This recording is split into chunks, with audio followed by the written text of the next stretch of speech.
Em meados de 1943, antes que o primeiro disparo fosse feito na estepe ao redor de Kursk, os alertas já existiam, estavam registrados e eram difíceis de ignorar para qualquer comandante disposto a olhar os dados friamente.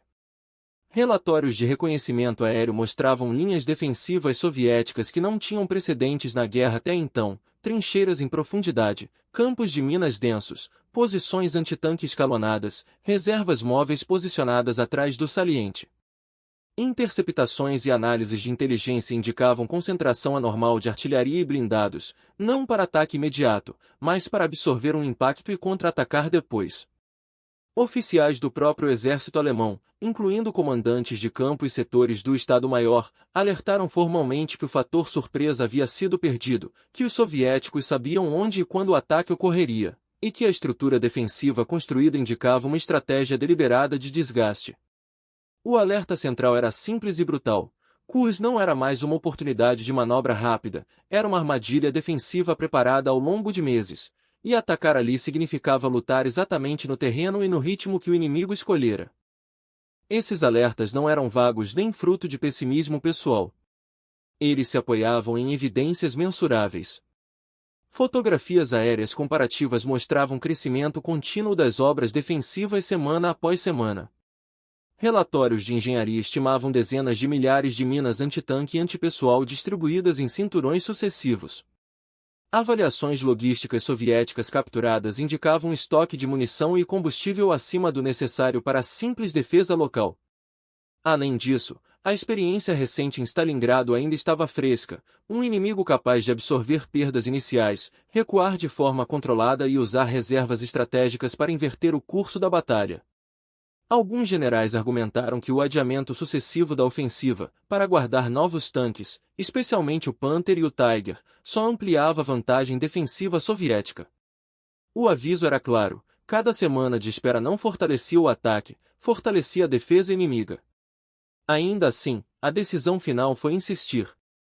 E aqui está o ponto central que costuma ser simplificado demais: o alerta não foi ignorado por ignorância, mas por uma combinação humana de orgulho estratégico, pressão política e excesso de confiança institucional. Após anos de vitórias baseadas na ofensiva, a liderança alemã estava psicologicamente presa à ideia de que o ataque concentrado de blindados ainda era a resposta para qualquer problema operacional. Kursk passou a ser visto menos como uma avaliação fria de risco e mais como uma necessidade simbólica: recuperar a iniciativa após Stalingrado, provar que a Wehrmacht ainda ditava o ritmo da guerra no leste. Admitir que o inimigo havia aprendido, se adaptado e agora ditava as condições significava admitir uma mudança estrutural no equilíbrio da guerra, algo politicamente indigesto e pessoalmente difícil para comandantes formados na lógica da Blitzkrieg. Havia também o fator da aposta tecnológica. A crença de que novos tanques e armas resolveriam o problema levou à minimização consciente dos alertas defensivos. Relatórios que apontavam falhas mecânicas nos Panthers recém-saídos de fábrica foram relativizados. Advertências sobre a vulnerabilidade desses veículos em terrenos minados e sob fogo antitanque concentrado foram tratadas como obstáculos superáveis pela qualidade do equipamento. Esse é um padrão recorrente em decisões humanas. Quando a realidade estratégica é desfavorável, a esperança é deslocada para uma solução técnica futura. Em Kursk, essa esperança serviu como anestesia para alertas incômodos. Se os novos tanques funcionassem como prometido, argumentava-se, a profundidade defensiva soviética seria rompida. O problema é que essa suposição não anulava o fato central apontado pelos relatórios: o inimigo estava pronto exatamente para esse tipo de ataque frontal. Outro motivo documentado para a minimização dos alertas foi a dinâmica hierárquica.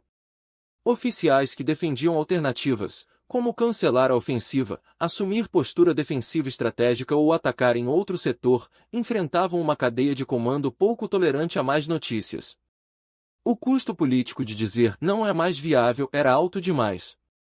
Assim, os alertas não desapareceram. Eles foram reclassificados mentalmente como exageros, cautela excessiva ou falta de espírito ofensivo. Quando uma organização começa a tratar informações corretas como inconvenientes, a decisão já está, na prática, tomada. Kurs tornou-se menos uma pergunta estratégica e mais uma confirmação de uma decisão emocional já assumida: insistir, mesmo sabendo do risco. A consequência dessa insistência foi real, mensurável e profundamente transformadora para a guerra no leste. Quando a ofensiva começou, em julho de 1943, os alemães avançaram diretamente para dentro das defesas previstas nos relatórios. Campos de minas desaceleraram os blindados, expondo-os ao fogo antitanque. A artilharia soviética, posicionada em profundidade, causou perdas contínuas mesmo após a superação das primeiras linhas. Os Panthers, símbolo da aposta tecnológica, sofreram falhas mecânicas em larga escala nos primeiros dias, exatamente como alertado. O avanço ocorreu, mas a um custo desproporcional e sem ruptura estratégica. Quando as reservas blindadas soviéticas foram lançadas no contra-ataque, a capacidade alemã de responder já estava comprometida. O resultado final não foi apenas uma batalha perdida. Foi a perda definitiva da iniciativa estratégica alemã na frente oriental. As baixas em homens e equipamentos não puderam ser repostas no mesmo ritmo. A partir de Kurs, o exército alemão passou a reagir, recuar e improvisar, enquanto o exército vermelho manteve ofensivas sucessivas até Berlim. Historicamente, Kurs marca a última grande ofensiva alemã no leste. Isso não é uma interpretação emocional, é um dado factual. Depois daquela decisão, a guerra mudou de direção de forma irreversível. A insistência custou centenas de milhares de baixas, desgaste industrial insustentável e o colapso da capacidade ofensiva alemã. O aspecto mais desconfortável dessa história é que nada disso foi imprevisível. Não se trata de genialidade retrospectiva. Os alertas estavam lá, antes do primeiro tanque se mover. Eles descreviam, com razoável precisão, o tipo de batalha que ocorreria e o preço que seria pago. O erro não foi falta de informação, mas a decisão consciente de tratá-la como secundária diante de objetivos simbólicos e da necessidade de mostrar força. Kurs não foi um desastre porque alguém errou um cálculo isolado, foi um desastre porque insistir pareceu, naquele momento, psicologicamente mais aceitável do que recuar ou admitir mudança de cenário. É por isso que essa batalha permanece relevante muito além do contexto militar. Ela expõe um padrão humano recorrente. Quando alertas claros entram em conflito com identidade, orgulho ou narrativas internas de competência, eles tendem a ser ignorados. A decisão de atacar Kurs não foi irracional no sentido caricatural, ela foi perigosamente coerente com a mentalidade de quem já havia vencido antes. E exatamente por isso, poderia ter sido evitada. Bastava ouvir os alertas que já existiam. Se você ficou até aqui, é porque entende que grandes desastres raramente começam do nada. Eles começam quando um alerta parece exagerado demais para ser levado a sério.